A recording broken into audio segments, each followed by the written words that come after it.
Bonjour à tous, c'est Johan de Strategy. Comme promis, je suis de retour pour plus de vidéos explicatives sur différents sujets marketing. Aujourd'hui, on parle du business plan. Alors, qu'est-ce qu'un business plan et à quoi sert-il ? Le business plan est idéal pour formaliser une idée de projet de création d'entreprise. Ce n'est pas une simple démarche administrative, mais un moyen concret de formaliser et préciser toutes les dimensions de sa future entreprise. Il permet de convaincre les banques ou investisseurs, mais surtout vous-même dans la faisabilité du projet. Il se réalise en 6 étapes. La première est de réaliser un Executive Summary. Merci Magali. Il s'agit d'une synthèse de 2 pages de votre projet. Son objectif est de retenir l'attention des investisseurs et surtout de lui donner envie de lire le reste de votre business plan. Vous devez donc parler de vos visions, de vos valeurs et de vos ambitions. L'étape 2 consiste à présenter les origines de l'entreprise. Comment est-elle née ? Quel a été le parcours de ses fondateurs et des autres membres de l'équipe ? Vous devez ici présenter les forces humaines de l'entreprise. L'étape 3 sera de présenter votre offre et surtout d'identifier les éléments de valeur perçue. Vous devez identifier les éléments qui vont vous différencier de vos concurrents du point de vue de votre segment client.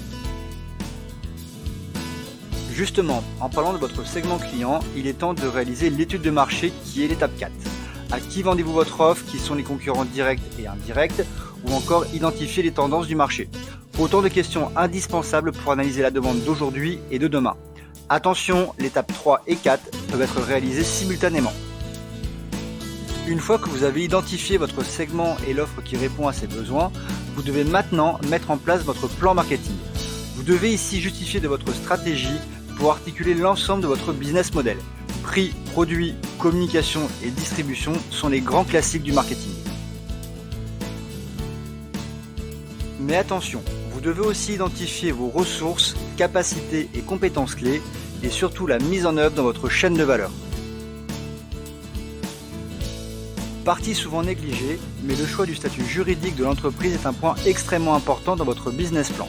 Il aura un impact sur la responsabilité du dirigeant, ses pouvoirs, mais également d'un point de vue fiscal et social. Pour cette partie, nous vous conseillons de vous rapprocher d'experts comptables ou d'avocats spécialisés.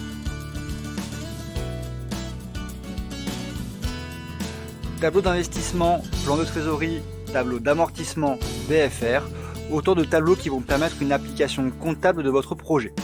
C'est souvent cette partie qui valide la faisabilité de la création d'entreprise pour identifier si celui-ci est viable ou non financièrement. À vous de jouer maintenant. Si besoin, posez-moi vos questions en commentaire, je me ferai un plaisir d'y répondre. Abonnez-vous et cliquez sur la cloche pour ne manquer aucune vidéo.